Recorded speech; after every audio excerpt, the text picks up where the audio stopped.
Hello everyone, my name's Scott Ware, and I did my report on South Korea. I didn't have a particular tie or connection to South Korea, it just seemed like a very interesting place to learn about.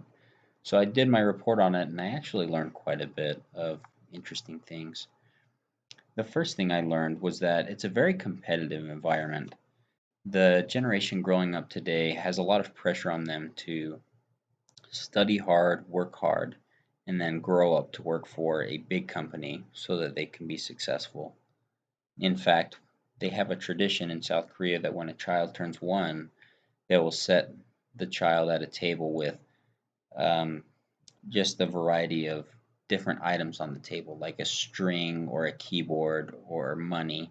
And based on what that child picks up, acts as a predictor almost of what that child might do with their life. For example, if they picked up the string, they would have a very long life, or if they picked up the money, that child might become a business tycoon someday.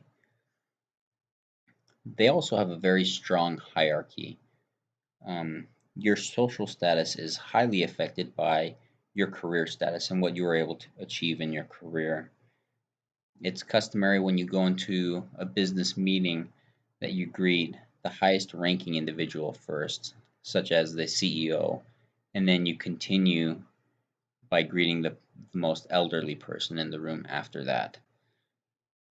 And so they have a very great respect for age as well as a strong hierarchy.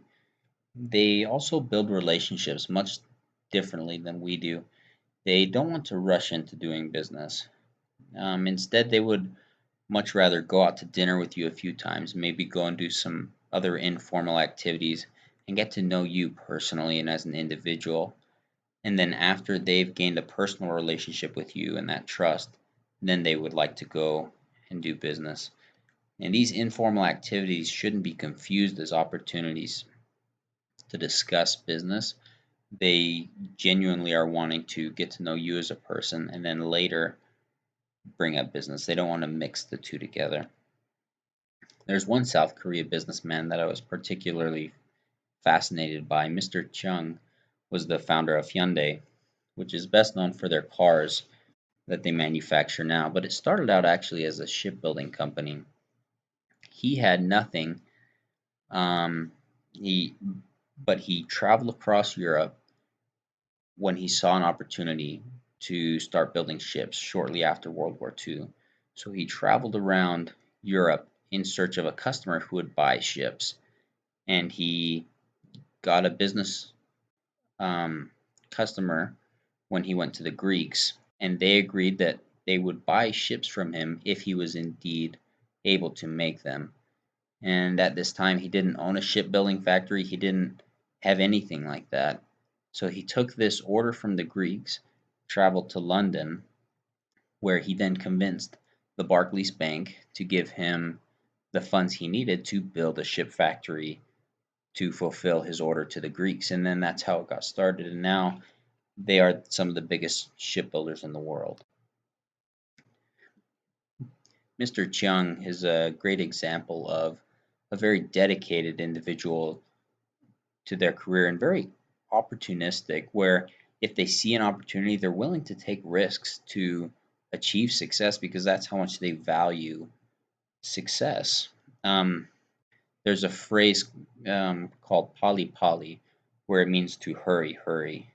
And in the United States, it would mean that that person is very driven, very willing to do what it takes to succeed. And he's a great example of this phrase. Just a couple of other key things to keep in mind if you're doing business with South Korea.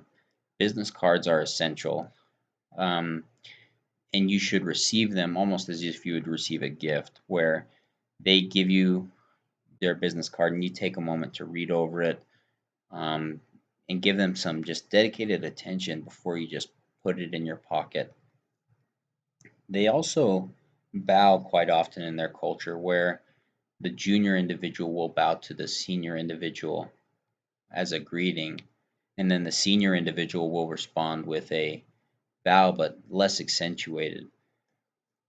While they're not opposed to just a regular handshake, bowing is still a very integrated part of how they greet and communicate. They also give gifts often, but it's important to remember that colors have a lot of different significance. And if you are going to give a gift, make sure that it is wrapped in red, yellow, or pink, because these colors have a lot of symbolism in the Korean culture. Thank you for watching the presentation, and I hope you learned something new. Thank you.